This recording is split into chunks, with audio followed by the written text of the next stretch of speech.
Teenage Mutant Ninja Turtles cartoons have been around for nearly 40 years, and if you're an 80s kid like me, then most likely your first exposure to the Turtles was the original 1987 cartoon series, which lasted 10 seasons with a total of 193 episodes.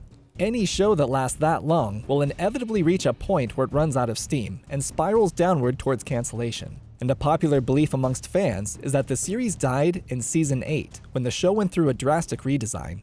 But when I was rewatching the series to write this essay, I came to a different conclusion. So in this video, I'm going to explore the history of the original series, offering up 2 possible episodes that may seem like the most popular choices, until finally landing on the episode when I believe the 1987 TMNT series died. First, Return of the Shredder. The transition from Season 1 to Season 2 resulted in a huge difference in quality in both the animation and writing. Season 1 had a distinct advantage in quality over the rest of the series, because it was created as a 5-episode pilot by the same 2 writers, and the entire season was outlined first, before the scripts were fully fleshed out. As a result, Season 1 had a strong narrative continuity from beginning to end that was rarely seen again for the rest of the series. The first season's animation, created by Japan's Toei Animation, boasted the best frame rates and level of detail in the series. For example, Shredder's armor had a glossy shine, Krang's body had lots of details and textures, and the action scenes were highly stylized. But once Season 2 debuted with Return of the Shredder, the visual quality had dropped significantly because the animation was produced by a different studio.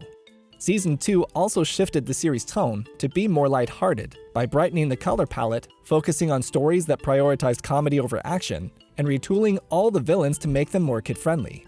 Bebop and Rocksteady's voices had a higher pitch to sound less menacing, and they behaved with more childish innocence to play up their lack of intelligence.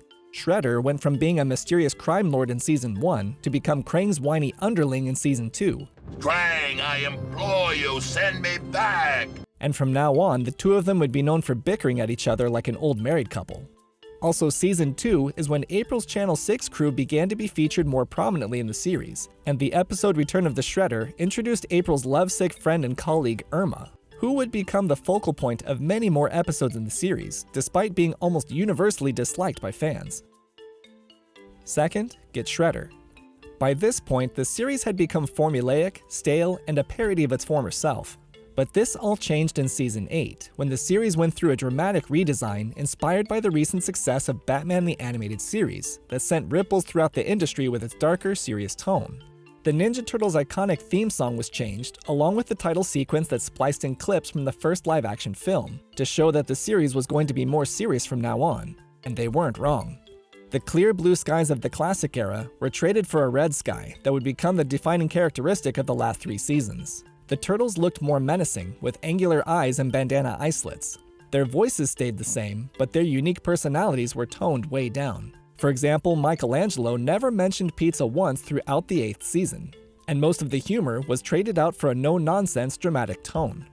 In Season 9, the series would completely jump the shark by getting rid of all the old classic villains to replace them with new ones, namely the supervillain Lord Dreg. And the Turtles would bring on a new ally, the ninja-in-training sidekick, Carter. But the effort to inject the series with new life came way too late, because by this point in the series, most of the nails were already in the coffin.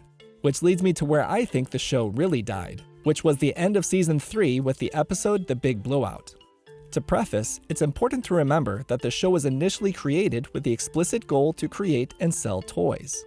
After the first season aired a few times, Ninja Turtle toys were selling out everywhere, which in turn increased the demand for more episodes of the show in order to introduce more characters, vehicles, and playsets to market to young viewers. After Season 2, the series was commissioned to be syndicated, so the producers had to increase the show lineup to 65 total episodes by the end of Season 3. But at the end of Season 2, the show only had 18, so they had to produce 47 episodes in the same amount of time it took to create a regular season. So Season 3 is when the series had to compromise quality for quantity across many areas of the production, namely in its animation. Season 1 and 2 had a few animation mistakes, mostly by mismatching the wrong bandana color with the turtle's voice. But these mistakes became way too common in Season 3.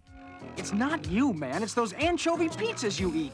Another problem was that multiple animation studios were hired to keep up with the production schedule, which created a jarring lack of consistency in the art style, because at times the characters looked like they belonged in a Looney Tunes cartoon. The pace of the production couldn't even meet the demands of the voice actors' schedules, because Donatello, Raphael, and Shredder, to name just a few, often had different voices, because the actors weren't available to record their lines and there was no time to have them come back and do it later. Syndication continued through season 4, requiring the production of 41 more toy-shilling episodes with very little to offer in terms of interesting characters or storylines, a pattern of low quality that unfortunately would continue to plague the rest of the series even after it went off syndication in season 5. Which is why on November 28, 1989, the day season 3's final episode, The Big Blowout, aired on TV, the 1987 TMNT series didn't die, but perhaps it should have. Click a video on the screen for more Ninja Turtle facts and essays right here on Fun Fact Films.